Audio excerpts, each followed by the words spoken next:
Once upon a time, there was a little boy called Howard who loved writing stories.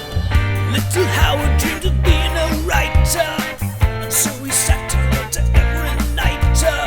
But everything he wrote was fucking shite, yeah. Wubba-dubba-doo, wubba-dubba-doo. Worst writer in the world, worst writer in the world, worst writer in the world, worst writer in the world. He's a stupid, suck-ass, rubbish writer. Hello and welcome to the worst writer in the world with me, Howard, the best writer in the world, and whiz me as ever is Rufus Penzance, a bald man.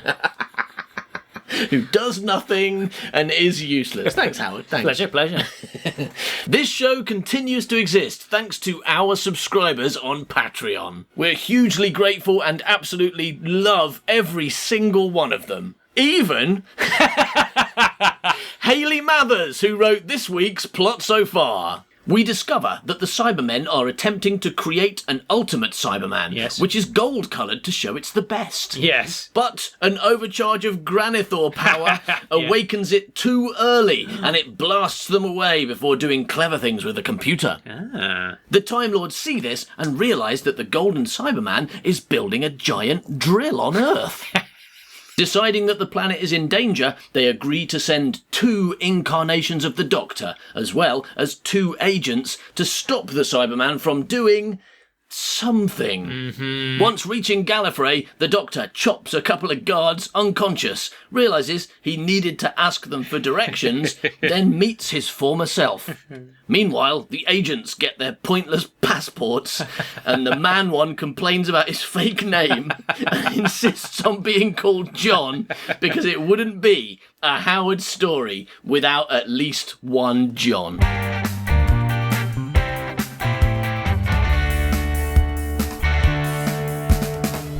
Okay, so what's going on, Rufus? Well, so far, what we know is that there is a Cyber Lord who is up to something on Earth, Yes. and the Time Lords need to stop him, right? So the Time Lords have gone, right, we better get a couple of Doctor Who's, Right. and also a couple of random Time Lords to go with them. Right, to Okay. look after them. Yeah, basically, to make sure they don't, I don't know, just... Starts having sex with each other. Creating some weird, incestuous Time hybrid, kind of yeah. Creating inbred River Song. twos, yeah.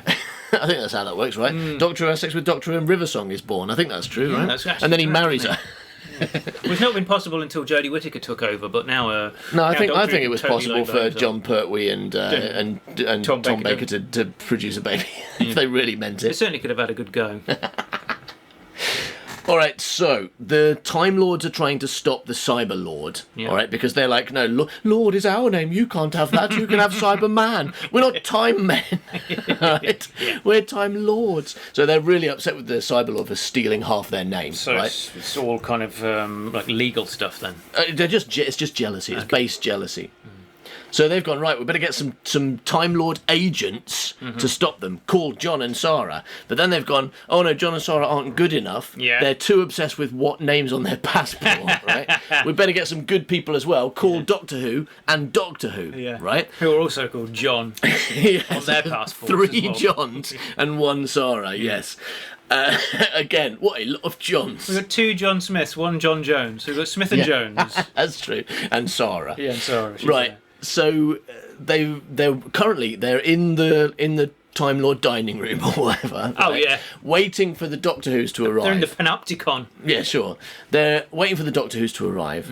The Doctor Who's are on Gallifrey. They've just arrived and attacked some guards. Chopped them on the shoulder. Yeah, absolutely. But they haven't walked into this room yet. So where we left it, basically the Time Lords are talking to John and Sarah, the Time Lord leaders, whatever, the President, the Vice President. The Vice President. They're talking to John and Sarah, the Time Lord agents, and they're telling them what the Cyber Lord's up to and where he is. And they're all like, oh, he's drilling for something that's probably bad for the universe. They don't know what he's up to. They don't know, but they're telling them anyway. Yeah. And they're like, oh, he's somewhere around King's Cross. Was This is the worst kind of exposition you can get. It's like The writer something's doesn't- happening. The writer doesn't even know. Not sure what, but go and find out. Yeah, yeah. Go and stop it from happening, whatever it is. Still managed to spend pages of exposition without actually telling you anything. My Absolutely. No, it's really impressive how how long it takes you to explain nothing at all. All right, so let's have a look where we're up to.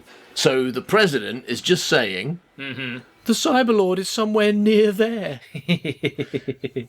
Okay, so in like the busiest part of London, there's a Cyberlord with a big drill and no one's noticed.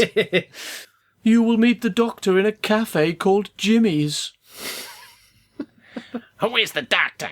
Well, And who's Jimmy? well, they... They? Do you mean to say you have broken the rule of no meeting yourself? And it's got that in quotation marks. You mean to say you've broken the rule of no meeting yourself? The famous no meeting yourself rule? But that's a Time Lord rule. That is the rule of Time Lord who? Mohammed came down from the Time Lord Mountain. Rule 1. Mohammed? Yeah, whatever. He came down and he wrote. Moses, yeah. He had the tablet, and it said, "No meeting yourself." No meeting yourself. Rule Number 1, one, no meeting yourself. Rule 2, no selfing your meat. Basically, don't eat yourself. All right, this is in capitals as well, so Sarah is shouting. They? Do you mean to say you have broken the rule of no meeting yourself? Or whatever it's called? I found it necessary in the situation. Boy. Yeah, no, absolutely no reason. I thought one Doctor wouldn't be enough, so I'd break the one Time Lord rule that we have. The one rule, we don't know what it's called. We've already got one, but fuck knows what it is. Yeah, call it no meeting yourself rule. Unless they must have a lot of rules to not know what the rule is. Yeah. I found it necessary in the situation. Besides, it's been done before. Really? Who with? Well, there was the Doctor. And the Doctor, yes. I think I get the picture. Well, what's he like, this Doctor? Which one? Yeah.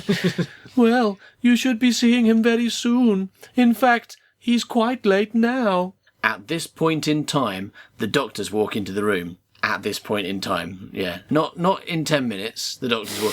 10 minutes, in 10 minutes, the Doctors will walk into the room, but now there's a load more other guff about being called John. Followed by the two guards. Not that late, though, says Doctor Who. The problem was that these two were asleep on the job. Guys, he's beating up guards and then lying and getting them in trouble. They might lose their job. Their children may starve. He's horrible. He indicates the two guards. Really? Well, I'll have to have words with them later. Let's get on to the introductions. I am, of course, the President. This is Vice President Bolifrey. Now then, these are... Before the President can speak, the Doctors interrupt. Both docs. Okay. Lena and Webster. The four greet each other. The President intercedes. Intercedes? Someone's got the dictionary out. Lena and Webster. I guess that's man and woman. That's John and Sarah's real names. Why don't they know who Doctor Who was? But Doctor Who knows who they are. Well, they all greeted each other like, oh no, here we go. Yeah, they're old school friends. Oh, it's because he calls himself the Doctor now, and his real name's Bibbly Bob or something, isn't it? Yeah, you can't pronounce his real name. Sorry, do you three know each other? Yep. Old school friends. Me, Lena, and Vulture. Vulture? Yes. In those days he had a nose like a bird's beak. He's lost that now, though. What regeneration are you now? I wonder if he actually had a bird's beak, though. Yeah. This is before Willie Martinall. He used to be have a bird's he used to be a head. stork. Yeah. Both docs blabble. The Doctors give out their regeneration levels. Okay. Levels. Really? What you been up to? I'm only on my second. I'm only on my first. Well, you know how it is with Cybermen, Daleks, giant spiders, and the Time Lords also seem to be troublesome. Even more so for me. On the subject of Cybermen, Doctor. Were we? Yes, you mentioned them anyway. It seems that we are up against the worst Cyberman ever. He goes under the name of the Cyber Lord. And at this very moment, he is on Earth, searching what's he doing? Searching for something. Searching for something or other, which will no doubt he turn out sounds terrible. to be... How dare he go around having a name and searching for stuff? That is the worst kind of Cyber Lord.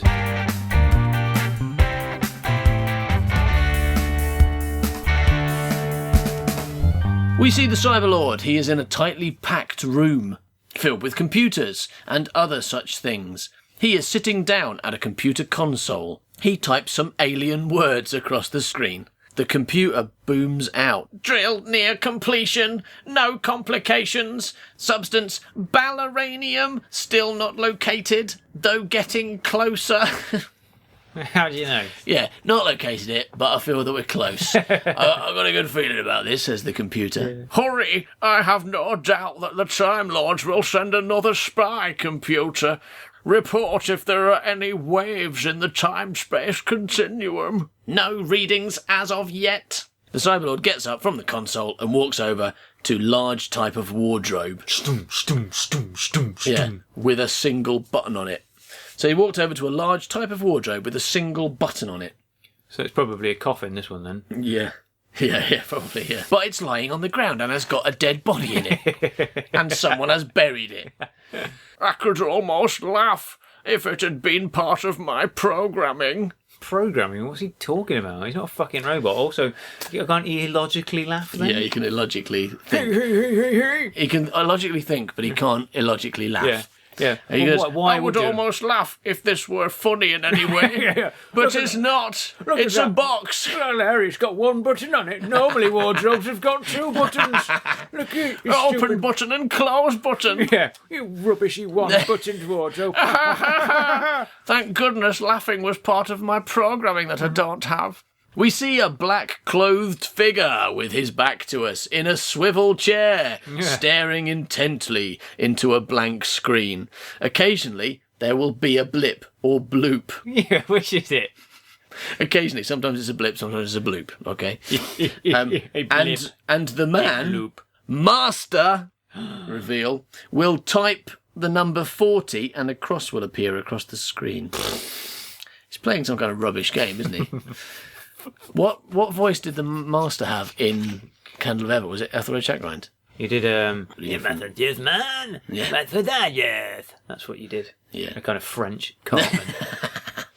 Did I steal my teddy? I like my teddies. Do not take it from me. I think that's his voice now, right? Fuck Ethelred Chagrind. He's regenerated. He's gone French.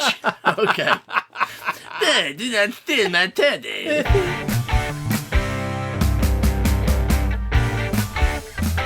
So we're going back to Gallifrey now. Gallifrey, where the President and the Vice President of Gallifrey are still telling Doctor Who's and John and Sarah all the no information that they've got about the Cyberlord. All the complete lack of information that they know, all right? And they're doing this over a light supper, because there's no urgency when you've got a time machine. Oh. We see the company of 6 Time Lords seated at the dining table. All their plates are empty. They've ate something. And the Vice President is wiping his mouth with a napkin. You don't need this much duration. Like, Vice President actor, could you wipe your mouth with a napkin? Because it says it in the script. I don't think my character would wipe his mouth with a napkin at this stage in the proceedings. The 2 guards stand by the door. I still find it hard to believe you could possibly get a gold Cyberman. Hear, hear. Nevertheless, they have done it. And if you want proof, you can always watch this tape I have. Space VHS. I've got a Space VHS player. No, thank you, Barleyfrey. I've seen some of your tapes before. They're quite disturbing. Both docs. No, it's all right. So, when do we go? You will be sent in 2s. On a lesser route. We're going to chop you all in half. Let's send you in once. All right, so on a lesser route. In that way, it will be less likely that the Cyberlord will know you have arrived. Yeah, because if 4 people turn up, the Cyberlord's just going to be like, What's going on? which one's he's not, is he? Cyberlord's going to be all right. What's going on? I think 4 people just arrived. Yeah. Zippy. Dear. Okay, so the Cyberlord just turned into Zippy. That's the end of that then. You will be sent in 2s on a lesser route. In that way, it will be less likely that the Cyberlord will know you have arrived. So if you, John and Sarah go first, the 2 doctors will meet you later in the cafe. Yeah. Yeah, he said they'd meet him in a cafe, but then they met them on Gallifrey, which is weird. Guards, take these two to their TARDISes. He indicates John and Sarah, whatever. Oh, and make sure they get in the right ones. We don't want any of them going for a ride in the ones preset to travel to Gartrax. Yeah, God forbid that ever happened. Wow, yeah. No, I mean, all those TARDISes we've got hanging around preset to travel to Gartrax that we just like to have around just in case anyone needs to go to Gartrax in a hurry. They haven't got time to set their own. Yeah. Oh, quick, I've got to go to Gartrax. You'd better go in one of the preset TARDISes then. No, God forbid that someone who doesn't want to go to Gartrax in a hurry gets in that TARDIS. Yes, we have to preset them for Gartrax in case there's a sale on at the shops. Forget that they're time machines and can arrive before they've left. That's not important. Yeah, but it might be one of those high leverage moments, or what does he call them? The things he can't change? Fixed moments in time. Fixed moments in time, yeah. The start of the sale is a fixed moment in time, and I cannot go there. So it's really explicit and specific, this. It's like, in case there's a sale on, there's this fixed moment in time on the planet Gartrax. We've got loads of TARDISes just lined up ready to go. If you need some cheap bed sheets or something. Cool. John and Sarah stand up and walk to the door. The guards lead them out. We see John and Sarah arrive at their TARDISes. They go inside their own. There is a double wheezing, groaning sound, and the two TARDISes are gone. Guards leave. They don't know where their fucking TARDISes are. They need to get guided there. Yeah, they're just outside in this corridor, aren't they? In Doctor Who's only ever two rooms. There's the corridor and there's the room they go to. And now they were supposed to be going in. They were going in twos, but they're not going in twos. They're going in ones, but in twos. Yeah. In 2 ones at a time. And the reasoning for going like that, the bizarre reason was they wouldn't get noticed. So, like, the Cyber Lord is less likely to notice 4 spaceships arriving on Earth than he is like one. Yeah, no, that makes perfect sense. It's like, Oh, four TARDISes have just arrived. It's probably fine. But one TARDIS, that's probably villains come to get me. that's what he says, right? Oh, yes. Oh, 2 TARDISes. I've got enough TARDISes. If 2 more come, I'll get scared. We see the dining room again. The 2 doctors are getting up. The 2 guards should be arriving soon to take you to your TARDISes. Excuse me, but how will our TARDIS take us to Earth? After all, the steering is a bit erratic. That has all been seen to. Your TARDIS has been programmed to travel to the Earth. Believe me, our programmers are the best in this universe. We think, yes, you'll have no trouble arriving at the correct destination. The Vice President whispers to himself, I hope. So it's not just the Doctor who can't work a fucking TARDIS, it's everyone on Gallifrey, including their technicians. Sorry, Gov, I haven't got a clue how this TARDIS works. I've never seen one before. Well, you made it. Oh, no, but I don't know how the steering works. That's the most complicated part of the TARDIS. I only know how to make them go to Gartrax. You know, if you want to get into Gartrax, I can do that. Yeah, we make them so that they're all preset to go straight to Gartrax. So in an emergency, you got to get to the sails. You're straight there, no problem. I know, yeah, if you want to go anywhere else, you might want to go to Gartrax first. Screwed. Get yourself a train from there. Space train. Unless it's somewhere on Gartrax, in which case you're fine. The 2 guards enter the room. They hold the doors open. The 2 doctors whisk out. Yeah. I am just making some eggs. And I'm making some omelettes. That's the same thing. Yes. I've got cheese in it. No, it's not, because making an egg means you're a chicken. Yes. Yes. I am making an egg. Laying. I'm going to lay one. Yeah. Then you can beat it. Okay, I'll go and get my whisk. It's good to see the doctors working together to make an omelette out of the doctor's bum eggs. Yes. Then they'll feed it to Jamie and not tell him. Yeah. Well, Doctor Who, this omelette is awfully strange. Yes, they're my bum eggs. Ha ha ha. Why didn't you tell me, Doctor Who? Because I'm evil, Adric, yes. Stop calling me Adric. He's from the future. He came out of one of my bum eggs.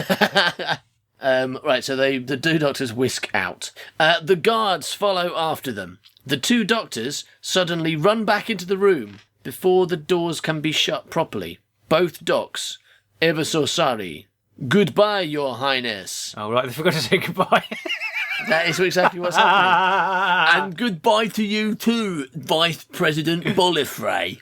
Yeah, that was a whole thing where they left the room, realised they hadn't said goodbye, ran back in before the doors closed, and did a goodbye scene. So it's a thematic thing of mine. I'm really interested in goodbyes. Goodbyes, yeah. You probably noticed as a kid, you're like, people on TV don't say goodbye enough. Yeah. Like at the end of every conversation, they don't say goodbye. Often it just cuts away and you'll find them later on, and you don't ever get anyone saying goodbye unless it's really meaningful goodbye. And I'm going to redress that. Yeah. I'm going to have every other scene people saying goodbye. Realistic. I'll go for realism. You know, you never see the scene where some people wait around for 10 seconds for a TARDIS to arrive. Yeah. Usually just cuts to arriving straight away. Absolutely, and that's realism. Yeah. Waiting for 10 seconds for a TARDIS to arrive. Yeah, and a gold side man drilling in King's Cross.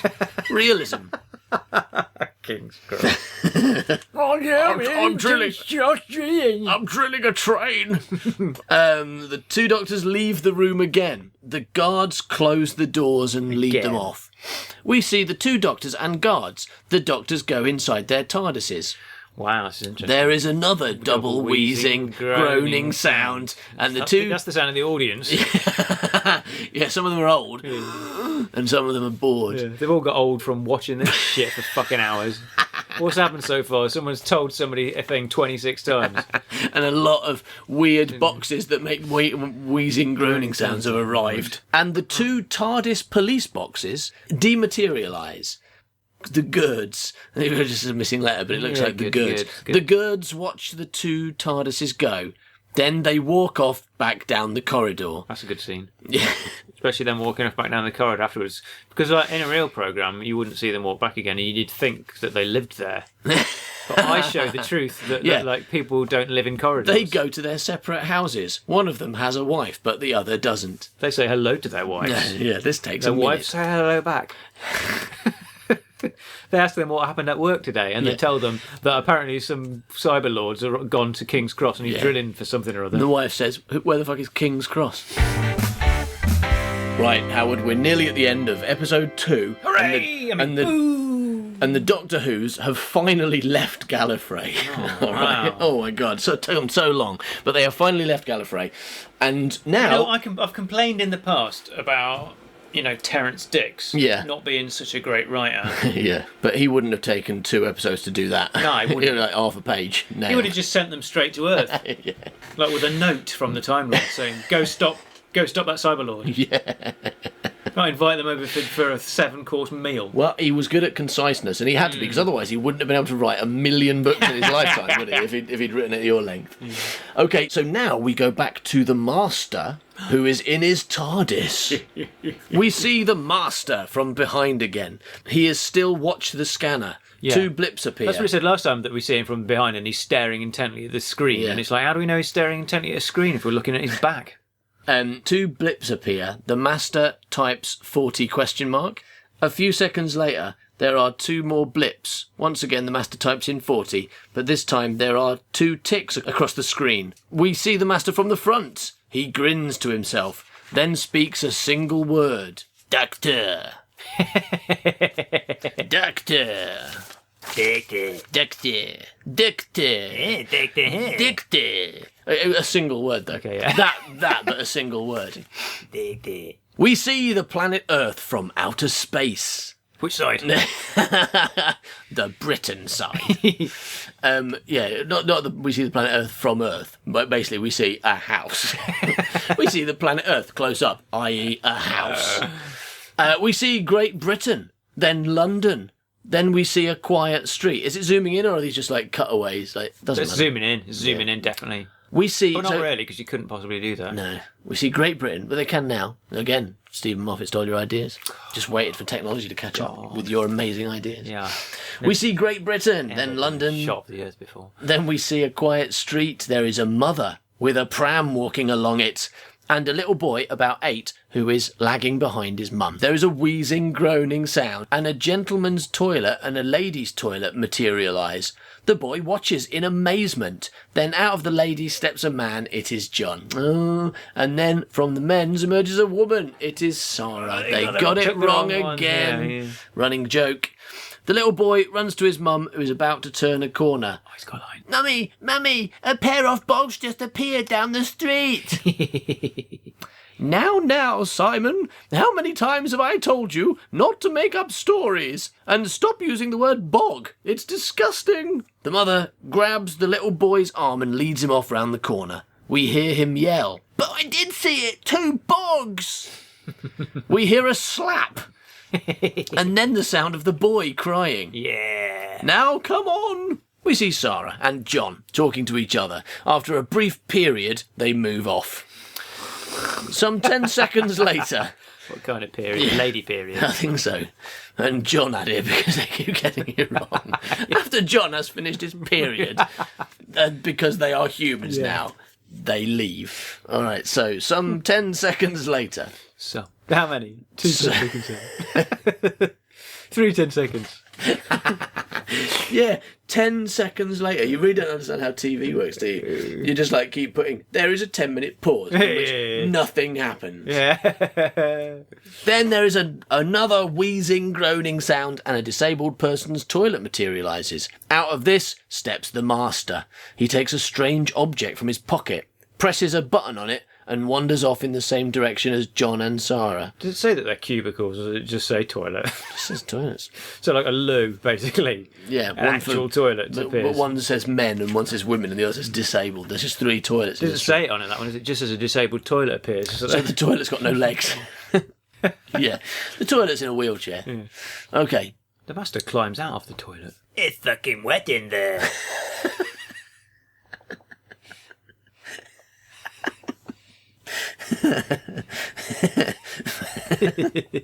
Fucking chameleon thicket. I should stop it from working. We see the Cyberlord's control room. The computer suddenly booms out, and the Cyberlord gets up from where he was sitting. He likes to sit down, doesn't he, this Cyberman? Like to sit down. Strong reading in the space-time continuum. He's got a Dalek that works for him. Single TARDIS, yeah, now he has, belonging to Renegade Time Lord, known as the Master, has attempted to rule or destroy the galaxy many times, and has also attempted to do the same with this very planet. He is skilled in hypnosis, and is a genius. Just in case anyone doesn't know who the Master is, for the audience there. New viewers. Yeah. Is it possible that he is here to destroy me? No, he is more likely after a partnership. He cannot be trusted. Is advisable to destroy him on sight. Give me a view of him. On a computer screen, several angles of the Master are shown. His bum. Yeah. Stop. All information gathered. Switch to full security. Do not destroy. This master, though, he may be useful. Logic advises to destroy the Master on sight. Cease. Do not destroy. How inferior can a planet get? Why did I arrive in such an unadvanced age? Unadvanced, good word. There was a time slip, and your ship could not avoid travelling through it. You know, the only way to avoid travelling through a time slip is to park in your own portal watch. And we all know that's impossible. I couldn't talk in my own portal watch, computer Dalek. I don't know where I put it. I put your portal watch next to your shoes. Well, what would you do that for? It shouldn't go on my closet. I should be on my bedside table. I'm a Cyberman. I don't wear shoes. Whose shoes did you put my portal watch next to? Yeah, because it's not the time that's unadvanced, is it? It's just the planet. Yeah.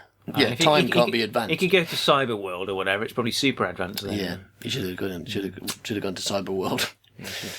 I should have gone to cyber world. Yeah, there was a time slip and your ship could not avoid travelling through it. I know all this. Yeah. The question was rhetorical. Why are you fucking asking then? The question was rhetorical. If only I had control over the time I travelled to. She's another fucking moron that doesn't know where he's going. None of them do. all these geniuses. It's weird how all the characters in your scripts are absolute morons, isn't it? I don't know why that is. Yeah, even the ones that have just been referred to as geniuses. I am a genius. Let me tell you about space gravity. Yeah, because I know these things. Yeah, I don't know what it is. I don't know what it is that links them all. Maybe we'll be able to work it out. That's it. I think it's a mystery. Okay. I have it. I shall steal the Master's TARDIS. We see the same street again, where the 3 TARDISes stand. There are suddenly 2 more wheezing, groaning sounds, and 2 old-fashioned police boxes materialise. Hey, so the Cyberlord and the Dalek haven't figured out that John and Sarah have arrived? No, only the that Master, yeah. 2 vultures have just got there either. Yeah. No, only the Master. They spotted the Master. But well, that's because the Master, when... he didn't go as 4 different people, did he? And that's what they said. But that's what they meant. If you go in 1 TARDIS, then he'll notice. But if you go in 4, he won't. And the Master made that terrible mistake of going in 1 TARDIS. If he'd cut his legs and arms off and put them in different TARDISes, he'd have been fine. It does make sense. Yeah, it's good. Well, it's consistent. Anyway, I don't know if it makes sense. They've got 3 names, actually, haven't they? John, Sarah, Man, Woman, and what they call Wendell and Mintcake. Yeah, something like that, yeah. Wendell and Mintcake, yeah, they're real Time Lord names. So the police boxes materialise. After after 10 seconds, doctors emerge from both. Locking the doors behind them, they walk up to each other. Will, it looks like the Earth all right, but is it London? And is it the right time? Will. He always says well. And weird part, only the first Doctor says well. Oh, wow. The one that I have again chosen to be, well, onwards to Jimmy's to see the wonderful Time Lords of Gallifrey. The 2 Doctors link arms and skip off, singing out loud. On a wall can be seen a poster, Venom Slingers in Territory Very Dangerous. In King's Cross. Gotta look out for those Venom Slingers in King's Cross in 1992. Maybe it was a band. Yeah. Come see the Venom Slingers tonight. It's a fly person, isn't it? Yeah. We see 2 people sitting at a cafe in a cafe. Oh, that's my fault. Okay. Sorry, we see 2 people sitting at a table in a cafe. Okay. There are 4 seats at the table. Oh, right, okay, yeah. And there are other tables. The Doctor Who's. And there are other tables all around. What? Because it's a cafe. There is food and people working there. Yeah. There are menus. Daleks hang from the seats. Yeah. Oh, no, they don't. There are other tables all around with people sitting at them, drinking, eating and talking. The 2 people, John and Sarah, surprise, why you didn't say that first time. Also, in one corner of the cafe is a man reading a paper. We cannot see his face until he looks over the top of the paper. It is the Master. And then we can see his face. But then when he puts his face back behind it, we can't see his face anymore. That's how newspapers work. Yeah, that's it. So you can't see his face, and then he lowers the paper. It is the Master. He mutters to himself. The scanner shows there are 2 Time Lords in here. Damn, where is the meddling fool? Did he say scanner? He's got a scanner as well. Yeah. So this kind of scanner's thing that scans things rather than the kind of scanner you look at and see pictures on. Yeah. And rather than the scanner that actually scans things. This is a scanner that... I've got too many scanners. We see the President and Vice President. Oh, good, I'm glad it's back to them. Seated in the President's scanning room. Good. You're just obsessed with scanning. You just loved scanning. You're like, I love scanning. I don't care. I don't even know what it is. Yeah. I'm not sure what scanning is, but I fucking love it. I can't get enough of it, right? So the Doctor's got a scanner in his TARDIS. Yeah. The Master carries a scanner around, and Bolifrey lives in a scanning room. Yeah. Would you like to have a go on my scanner? Yes, please, Bolifrey. What is it? I don't know. It rubs you. I'm going to predict that they're going to have a conversation about the fact that John and Sarah have arrived, and that's all they've got to say on the subject. I'd say it's less than that. Oh, okay, right. Do you not think it's time we made contact? But they've only been gone about an hour. But surely we should just check to see if they have arrived safely. Yes, okay. We will see if they are safe. The end. The Vice President... Oh, no. The Vice... no, there's not the end. They're going to do it. Sitting around in their fucking scanning room, kind of like, not knowing whether the people have arrived, even though that you arrive instantaneously. Yeah. Well, they've finished scanning all their holiday photos into their computers, and they've scanned those newspaper articles they wanted to save. So now they've got nothing left to scan. So they're like, oh, maybe we should go to the telephoning room. Telephone the Doctor in his phone box. The Vice President walks to the scanner screen. Oh, the scanner screen. Yeah. Fucking, this makes no sense. And presses a red button. That should be, he walks to the scanner screen and presses a scanner button. He then types in a few scanner numbers. Yeah. We see John and Sarah seated in Jimmy's cafe drinking coffee. There is a low, silent buzzing sound. Space B! No, listen, there is a low, silent buzzing sound. Right, yeah. All right? What? There is a silent buzzing sound that's really loud, but no one can hear. Silent Space B! What? I can't hear it. Neither can I! That's how you know it's there. Isn't it? They're everywhere! All the time! Silent Space Bees! Where's Doctor Who gone? Is he shopping on Gartrax? How many legs has the Master got? Is it all the legs? Where is Padme? Is she safe? Is she alright? Find out next week on Worst writer in the world. Worst writer in the world. Worst writer in the world. Worst writer in the world. Thank you for listening to this episode of The Worst Writer in the World. So if you're on the Worst Writer Facebook group, then you will have seen us continuing to ask you questions. For example, Where do you live? what's your bank number? Yeah, those two questions didn't go down very well. But this one was slightly better. We know that Doctor Who isn't perfect. Mm-hmm. So whether you like the show or not, tell us things that you think are wrong with Doctor Who, not writers and actors, but content such as story elements, characters and plot holes, and we will fix your problems in a special section called Rufus and Howard Fix Doctor Who. That is some promise. Yeah, alright, so the first problem was sent in by Howard Long. Really? Yeah. Don't remember this at all. Who said, I don't think they let enough men play Doctor Who. Okay, right, yeah, I do remember What that. can Rufus and Howard do about this? Rufus Penzance replied, I think they let too many men play Doctor Who, and it should be just one man playing all the Doctor Who's, and that man should be me. What have Rufus and Howard done about this? Yeah, good points. Two very good points there. So, how do we fix it for you to play all the Doctor Who's in the future and the past? I don't think... I think we're going to need the help of Doctor Who. Yes. So Do if that. we call Doctor Who and say, hi, is that Doctor Who? And she's all like, yeah, hello, I'm Doctor Who. Yeah. Right? And then we're like, we think not enough one-man me play Doctor Who. Can you help use your time machine to give me your job? Yes. I could probably, grab her, because she lives in Muswell. I see her all the time. No, don't. I'll just grab hold of her and No. say, take me in the Take me to your TARDIS. TARDIS. Yeah, absolutely. Got to make you turn into Rufus. So that's that problem solved. Okay, yes. That's fixed. I'm going to kidnap Jodie Whittaker and make her dress Regenerated. her up as you. I don't know if this is what I was hoping for. When I said I want to play all the Doctor Who's, I don't think I meant, can you make Jodie Whittaker dress like me? Mm-hmm. All right. Joel Curzon says, the Doctor being depressed because he had lost his home planet and everyone he knew, and then, on discovering said planet was fine, he visited for 20 minutes and never returned. I don't know, it just seems odd that he wasn't more bothered. So this is after he punched a wall. Right? Yeah. That he went to Gallifrey and had dinner outside a shed. Is that correct? Yeah, I mean, I don't really remember that. I remember No, it was that really boring, yeah, it was right? so boring. The plot was, it turns out Gallifrey's not destroyed. dead, yeah. And then Doctor Who says he's going to go looking for it, doesn't go looking for it. Yeah. Finds it by accidentally punching Yeah. a wall for 1 billion years. Yeah. I know the answer to this. Do you? Yeah. It's like, after 1 billion years punching a wall, you probably don't really care about Gallifrey. You're like, this has really put things into perspective for me. Also, what's Gallifrey? The first 500 million years, he was probably thinking, oh, I'd really like to see Gallifrey. By the end of it, it was like, whatever. Yeah, I mean... Just be happy to get I'll just be happy get not through this looking at a wall. wall.